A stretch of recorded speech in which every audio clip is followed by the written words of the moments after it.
The 5Ps model is a proactive risk evaluation strategy that you can use during pre-flight, takeoff, cruise, descent, and touchdown. The 5Ps include the plan, your strategy for completing the flight. The plane, what kind of shape is it in? Can it perform the mission?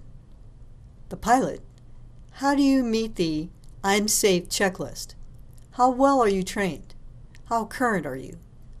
Is this mission over your head? The passengers, what are their weights? How about their baggage? Are there children on board?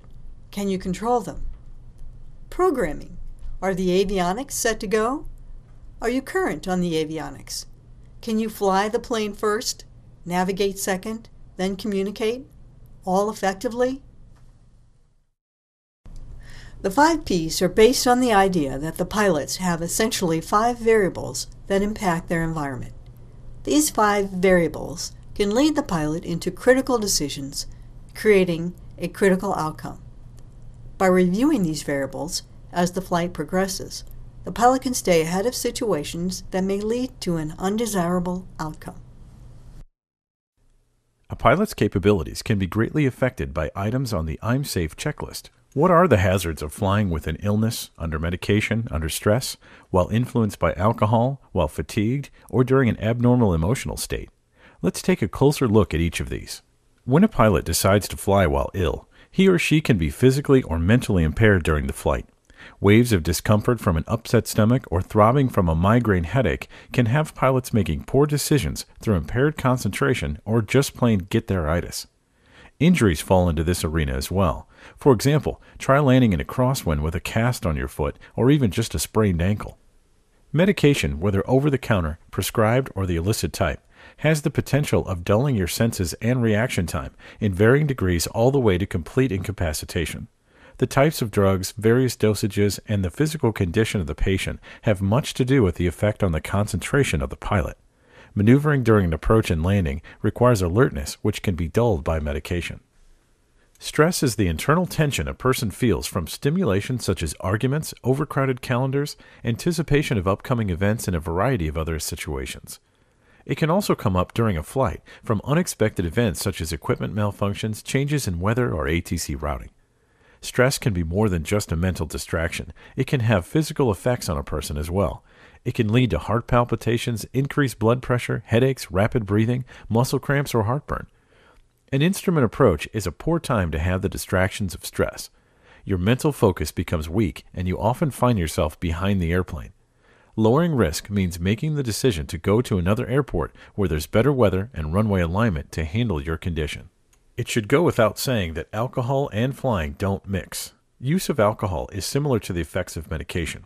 If you're going to drink, stay out of the pilot seat. If you suspect you're flying with a pilot who has been drinking, get out of the airplane. Even a drunk passenger riding in a front pilot seat has the potential to control the airplane, or at the very least cause a distraction for the pilot flying. Fatigued flying comes from a pilot pushing to perform while not adequately rested. Many times it's the more boring flights where a pilot finds himself or herself nodding off at the yoke. The droning of the engine has a hypnotizing effect on the pilot. Dropping off to sleep may cause a pilot to miss a call or to overfly a destination. Worse yet is the pilot who succumbs to the effects of fatigue with no altitude hold on the autopilot. The consequences could be dire. At a minimum, flying while fatigued means potentially making poor decisions or having slowed reflexes. For the air carriers, rest requirements are in place in the FARs. Would you want your family riding with a pilot who is not well rested? Likewise, no one will want to fly with you if you're not well rested. Emotions and stress often work together. Emotional imbalance is when a person is too something, too mad, too sad, too giddy, too disappointed to perform well behind the yoke. Emotional imbalance leads to distraction from the task at hand, that is, to fly the airplane. Mild emotional imbalance can be neutralized with focus. Strong emotions may require flight on another day. Certainly, a wrong answer is to take medication or alcohol to calm the nerves for flight. Just as you wouldn't want your family to ride with a pilot impaired by any of the 6 influences we've just talked about, no one wants to fly with you when you're affected by one or more of these 6. Furthermore, you should be your own best friend and not fly while under the effects of these influences. The effects of stress are cumulative. Furthermore, some amount of stress is desirable. It keeps us alert and on our toes. However, higher stress levels, particularly over long periods of time, can adversely affect performance. Thus, performance will generally increase with the onset of stress, but will peak and then begin to fall off rapidly as stress levels exceed our ability to cope. Each person has an individual optimum level of stress that results in an optimum level of performance.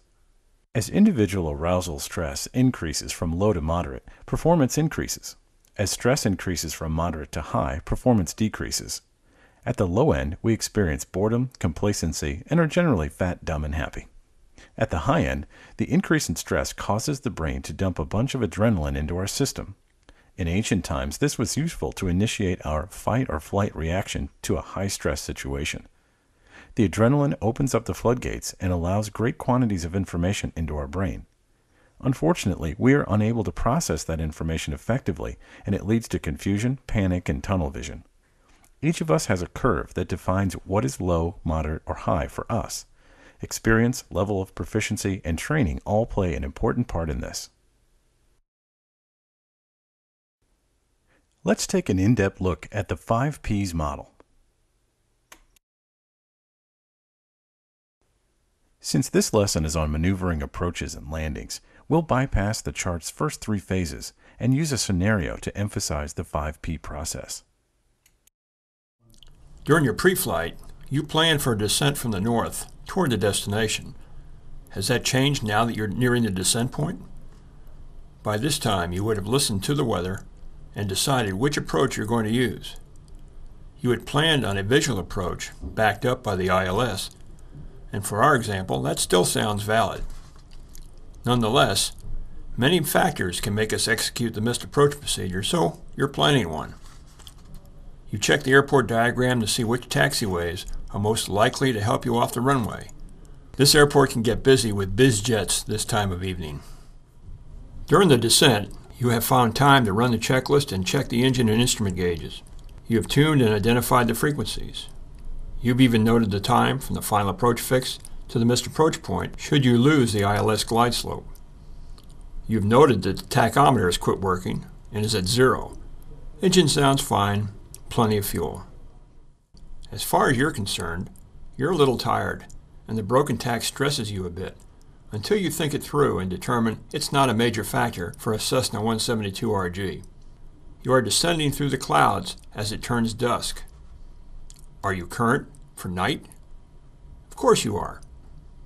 So far, there is nothing to make you turn back to your VFR alternate you selected. You feel competent to complete the flight. The passenger starts into a discussion with you about hotel arrangements and asks if you can call ahead for the rental car to be pulled out to the plane so the luggage and the cat won't get wet. You remind your passenger of the quiet cockpit rule and tell her you're busy with the arrival. You check the GPS for situational awareness and to assure it's ready to monitor your ILS approach should you need it. It appears the clouds are lower than the TAF said. The ATIS will be updated in about 5 minutes. Center has handed you off to approach, and you set your radios ahead for tower and ground frequencies. To give us more working space, we'll stretch this out a bit. This is the last phase of flight for the use of our 5 Ps. You planned on landing on runway 23 at the destination. Winds are now favoring runway 30. Approach is vectoring you for the ILS, and you've descended to 2,500 feet, but not enough ground contact to go visual. Visibilities are running about 3 miles in light rain and mist. How long is runway 30? What type of lighting will you see at minimums? Is it a grooved surface? Will you be concerned with braking and hydroplaning? Also, is the runway clear with no aircraft, vehicles, or animals in the safety area? You also remember that the quiet cockpit rule includes no landing gear warning horn blaring. You want it very quiet. You plan your gear checks inside the final approach fix when you see the fence. and here in the inner marker beacon reminds you to check that your gear light is green, and from your side window you can see your left main gear is extended. You're a bit tired and a little stressed out about the tack braking, but you're not sick and you haven't been drinking during the flight, so you meet the I'm Safe checklist criteria. Your passenger took the hint about the quiet cockpit rule. You're ready for a sizzling steak. Your passenger verifies her seatbelt is secure, and she sees a wheel down in the same place it always is. The radios are set for tower and ground, so there is no further programming to do. Don't become obsessed with this form.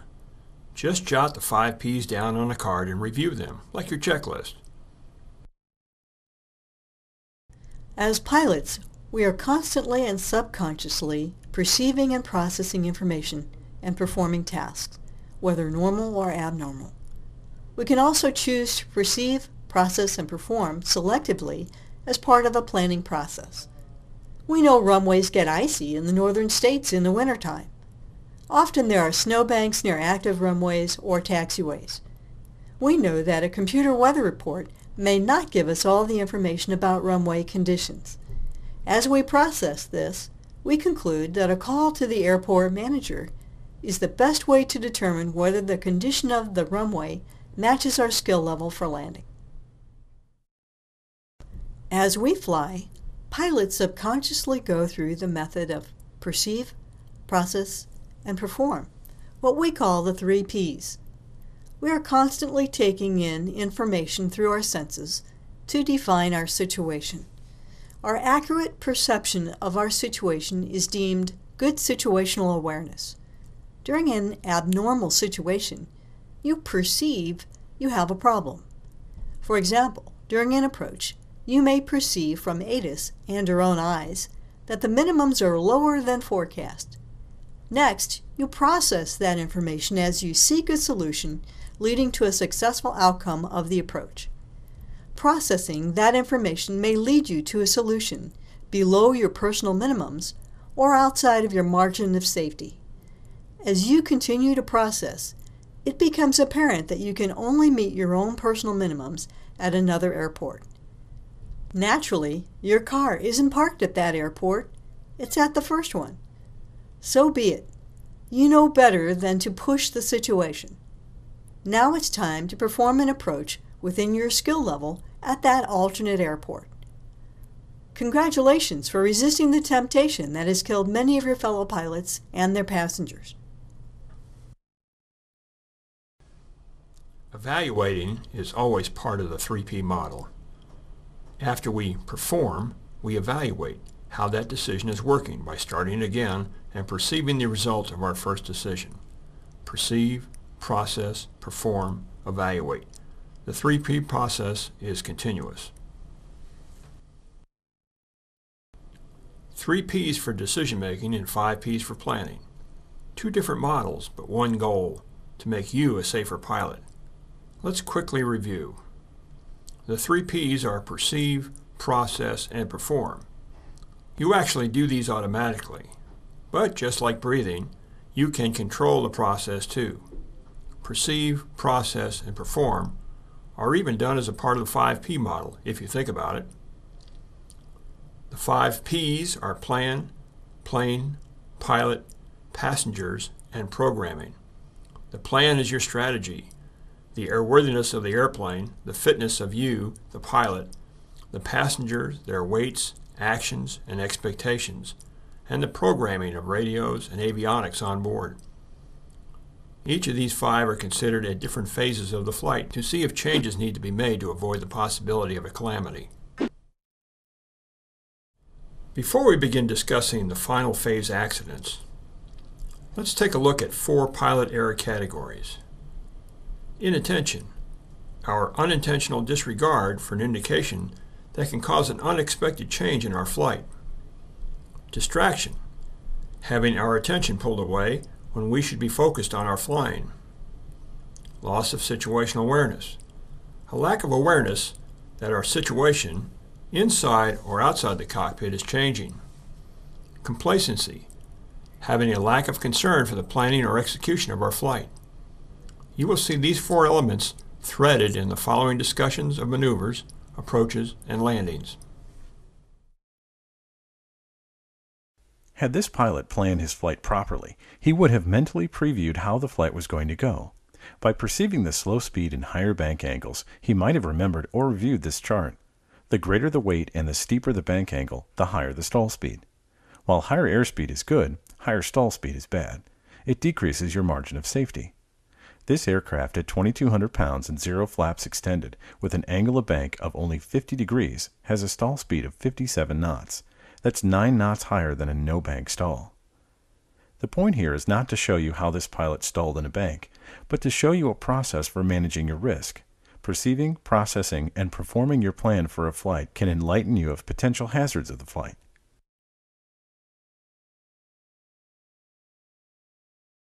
There didn't seem to be an issue with the aircraft in this scenario.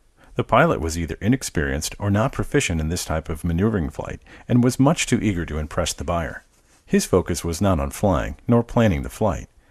On many occasions, a passenger can make requests to the pilot that the pilot shouldn't try, such as going further down for a closer look. However, there's no evidence the passenger had a bearing on the pilot's poor performance. There was no programming issue.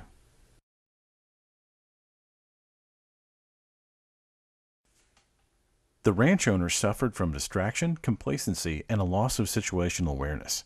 The accident was his fault. The demands of the task he was trying to do exceeded his capabilities. He now wishes he had taken the time to consider the flight instead of jumping in the plane. The potential of a stall during a steep turn is a spin. This pilot avoided that at the last minute, but he put himself and his passenger at risk. The results could have been catastrophic. Performing this task with his low skill level moved the likelihood into the occasional realm. This risk was in the high category. If you're wondering if your flight includes some form of maneuvering, ask yourself these questions. In general, will you be operating the airplane at less than cruise speed with minimum to steep turns? Will you be turning in a traffic pattern? Will you be at a low altitude and slow airspeed while circling objects on the ground or while practicing low altitude maneuvers? Does your job require you to fly low, such as crop dusting, highway patrol work, gas and pipeline surveillance? Lastly, avoid really poor judgments such as this. This pilot was trying to impress folks on the ground, but instead he endangered and enraged them. In today's world, just about everyone can record video on their cell phones. These videos found their way on the internet and to the FAA. The pilot faced a harsh enforcement action for his flight on this day.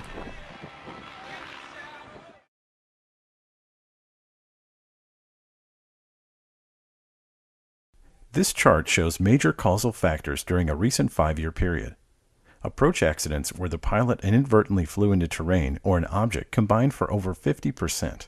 Flying into weather led to another 15% of accidents, and fuel issues caused another 8%. All of these accidents should have been avoidable if the pilot considered his or her situation and had chosen an alternate action. In this chart, we see that a vast majority of descent and approach accidents happen with a private pilot in the seat. More commercial pilots have accidents in this category than do ATP-rated pilots. While there are more private pilots than commercial or ATP pilots, the numbers aren't the only factor here. Consistent training by the professional pilots contribute to their fewer accidents as a group.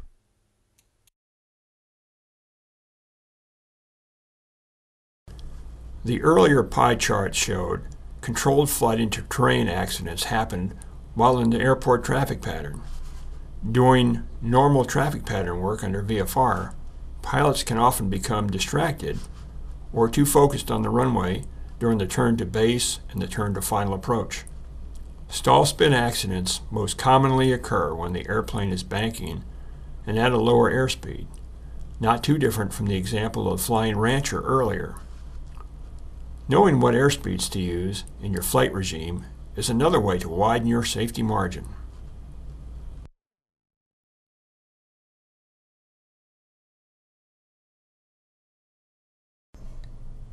A few years ago, a relatively new private pilot his wife and another couple, wanted to take a short trip for dinner in a Cessna 182. They planned to return to their home airport after dark. This was this pilot's first trip in a Cessna 182 with all the bells and whistles. The pilot had passed his private certificate check ride a few months prior in a smaller Cessna and worked with a CFI for transition training to the 182. The CFI was concerned about the new pilot's lack of progress, so much so that he wrote an email to the flight school and FBO owner. The concern was for this pilot's complacent attitude toward the different airspeeds, constant speed propeller, and the modern array of avionics offered on this particular airplane. Not too surprising, the owner recommended more training for the pilot from the same flight instructor. Finally, the instructor became comfortable enough with the pilot's slightly improving performance that he signed the pilot off for the checkout in the 182. On the evening of the accident, the four people loaded up after dinner for the trip home. The trip would take about an hour. The pilot approached the airport with full flaps, but holding too much airspeed. After floating over more than half of the runway, he initiated a go-around. However, never raised the flaps, and he failed to initiate a climb. In the low-altitude darkness surrounding the airport, he never entertained the thought he was not climbing and that he still had in full flaps. The aircraft flew into a line of trees more than a mile from the end of the runway. This accident resulted in 4 fatalities.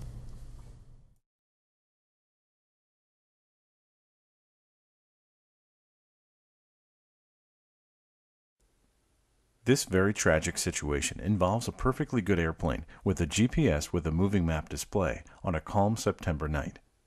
The plan for the flight was typical and would have been within the capabilities of a private pilot. The trip home ended at night, and the departure end of the landing runway led toward a dark setting of tall trees and black sky. That is if the flight never climbs above 100 feet. This pilot had shown he could handle landings in the airplane, but his predisposition toward poor preparation and lack of respect for aircraft limitations caused him to nonchalantly carry too much power on short final approach. His complete lack of situational awareness during the bulk landing caused him to leave his flaps down and fly right into the trees. He was in the airplane physically at the crash site, but his mind may have been stuck back at that bulk landing. He most likely directed his attention to navigation before the airplane was established in a climb in the proper flap configuration. What were the passengers doing during that time? We don't know. The assumption is they were unable to assist the pilot and were themselves non-pilots. With a dash-mounted GPS and large moving map screen, it's possible that the pilot was distracted to it, searching for situational awareness. In a crunch, GPS units are hard to navigate around in if the pilot is not used to them. Also, research has shown that pilots with a GPS and/or moving map display tend to spend up to 45% more time looking in the cockpit instead of looking outside the cockpit. The backlighting, if not dimmed by the pilot, could have also been a blinding bright focal point in the blackness westbound from the airport. We are doing this 5P evaluation after the crash to piece together why the accident happened. Our best practice advice is for all pilots to do the evaluation in advance of the flight. That is the essence of risk management. We may have tipped off the problems we feel are problematic here. There was definitely a lack of situational awareness, a complacent attitude toward training, distraction from the sudden loss of situational awareness, and inattention to his landing performance data and procedures. All 4 of these factors played into this pilot's assessment of the situation. His lack of self-discipline led to the demise of all on board. Starting with his training, he showed a lack of readiness and motivation to learn about the aircraft performance. His attitude seemed to say, "Nothing can happen to me." Meaningful attitudes are very important during training. Training makes events such as landings and go-arounds more routine. Understanding that applying the right approach airspeed becomes the norm. Training often at night keeps the pilot sharp for the uncommon situation such as go-arounds. Looking at the approach phase, we're talking about base leg and the turn to final approach for VFR. For IFAR, we mean the portion of the approach where the aircraft is lined up with the runway centerline. For either, the recommendation is for a stabilized approach concept.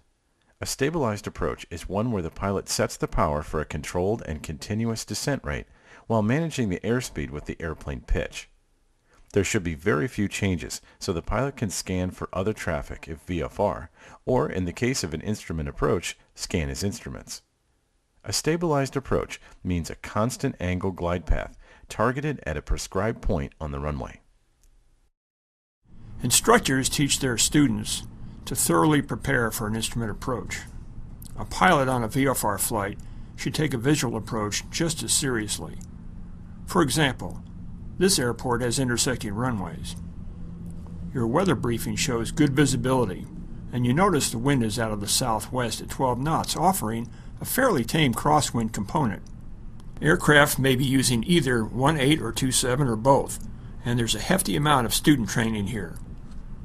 Hangars and the flight school on the north side of runway 27 may have pilots opting for that runway to avoid a long taxi back from landing on 1.8. There's no indication of right-hand traffic patterns mentioned, so it's all left-hand traffic. Take a minute to visualize the traffic patterns for both these runways. It's obvious to see the intersecting runways and taxiways create a hot spot on the ground, but how about the hot spot aloft, where the downwinds for both runways intersect at pattern altitude? So at this airport, not only do you have to land with caution, flying the downwind, especially with a southwesterly wind, requires additional attention also.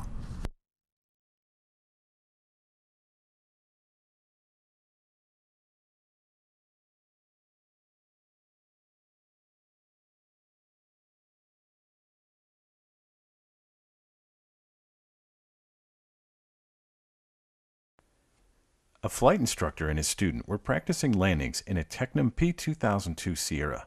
It is one of the new light sport aircraft, a two-seater powered by a 100 horsepower Rotax four-stroke engine. The student and instructor flew to a nearby airport to practice some landings. After an uneventful approach, the student made a hard landing and bounced back into the air. The instructor coached the student to add a little more power before trying to re-land the aircraft. Unfortunately, the student immediately added full power, but didn't apply any rudder pressure to counteract the engine torque.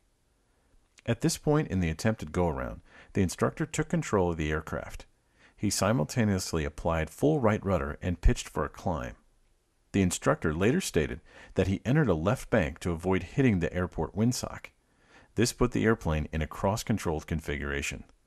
A witness at the airport said he observed the aircraft in a nose-high attitude with full power applied, then it banked to the left and fell as if in a stall. When the left wing dropped, it contacted the ground, causing the aircraft to cartwheel in the grass. The two pilots walked away with minor injuries, and the FAA determined that the aircraft was substantially damaged. Later, it was claimed as a total loss by the insurance company. Instructors often find themselves in unenviable positions, such as this case. Allowing the student to land without touching the controls boosts the student's confidence. However, the instructor should have a hand and a couple of feet ready for action. That's the instructor's plan. The pilot's plan should be to slow down the airplane, holding it off just a foot or two above the runway until all sustainable lift is exhausted. The main gear touches with the nose wheel in the air, but not enough to strike the tail. Planning to hold the back pressure off for a long time during the landing is one way to assure the plane won't bounce back into the air. No real plan shrinks the margin of safety. The plane was in good condition. A transitioning pilot should spend time with the aircraft flight manual prior to stepping behind the yoke. The pilot was over-eager to land. The plane was too fast and the attitude wasn't high enough to bleed the airspeed. Many new pilots allow the plane to land instead of controlling the airspeed to the end. Chalk it up to inexperience of the pilot. The margin of safety is reduced by the pilot's low capabilities. As for the flight instructor, he should have seen that the sight picture was off from his experience and should have arrested the descent or called for a go-around. He almost could be considered a passenger on this phase of the flight. In reality, there were no passengers. There was no programming. Evaluating the student's performance is tempered by the fact he is new to flying. He has a lack of situational awareness. The flight instructor, however, was complacent or inattentive. He shouldn't have been distracted, nor should he have had a lack of situational awareness.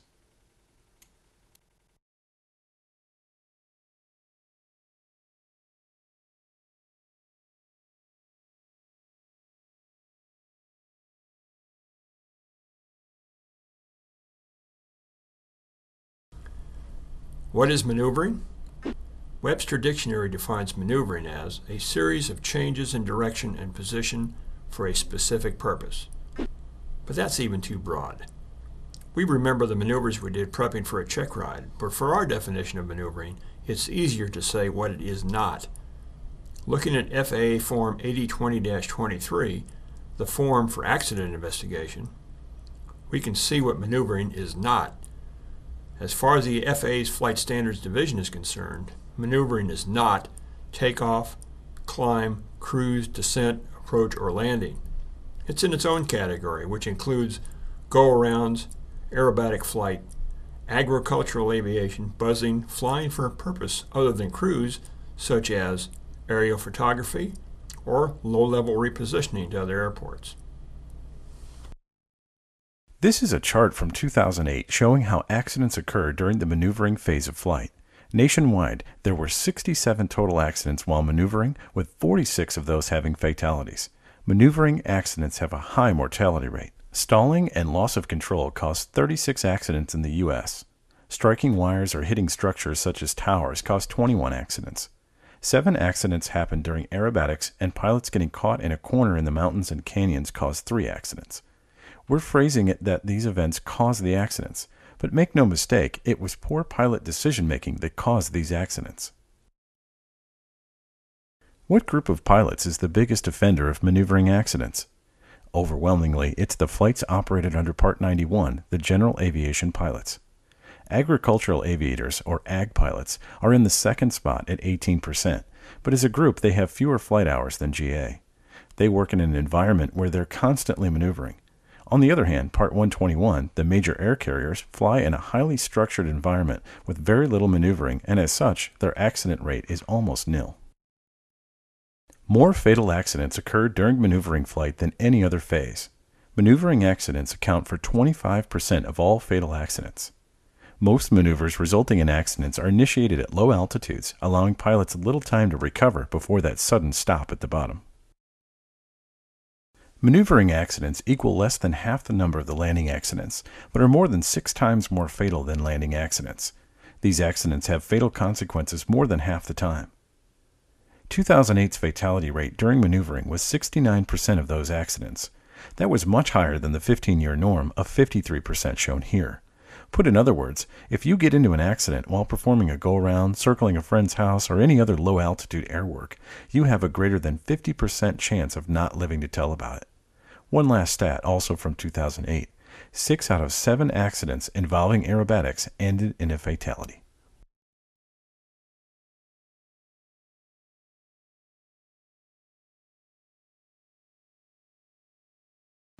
A ranch owner in Sonoma, California, has his property for sale, and a prospective buyer arrived to see it. They decide to use the rancher's new and well-maintained 172 to view the land and, in particular, the upgrades to the fencing and irrigation systems.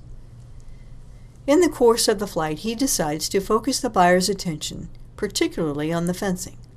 While describing the materials he used, he circles down for a more detailed look. While the pilot became distracted by his own conversation, he tightened up the turn to stay over a particular section of the fence that was about to be replaced. The combination of bank angle and holding altitude made for a rapidly dropping airspeed. By the time the stall horn came on, the degradation of the airspeed was such that the plane rolled vertical. The pilot leveled the wings, but with both hands on the yoke, the power was never increased. The aircraft hit with a slow airspeed, but at a high enough trajectory to compress both men's spines.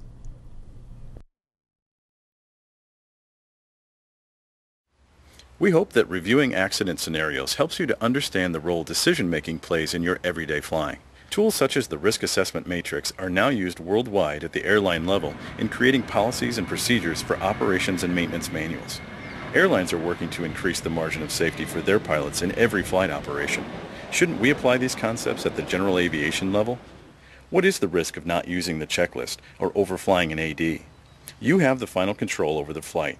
If you perceive something as a hazard related to the flight, stop and consider if that risk has a high probability of catastrophe. If so, change the conditions. You have the control.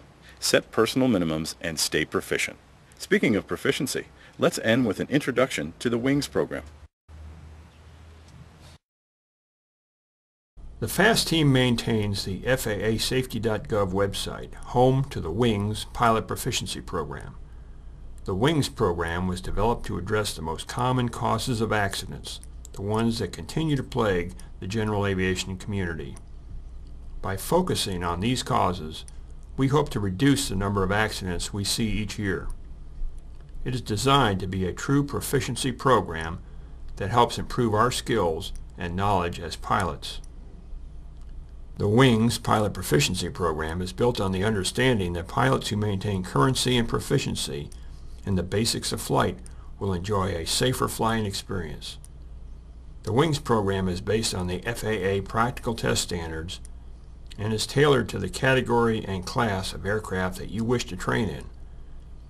The WINGS program helps encourage you to maintain a high level of proficiency by participating in an ongoing training program that provides you an opportunity to fly regularly with an authorized flight instructor. Completion of any phase of WINGS satisfies the requirement for a flight review. So not only will you complete a review of the most common causes of accidents, but you end up with a flight review as well.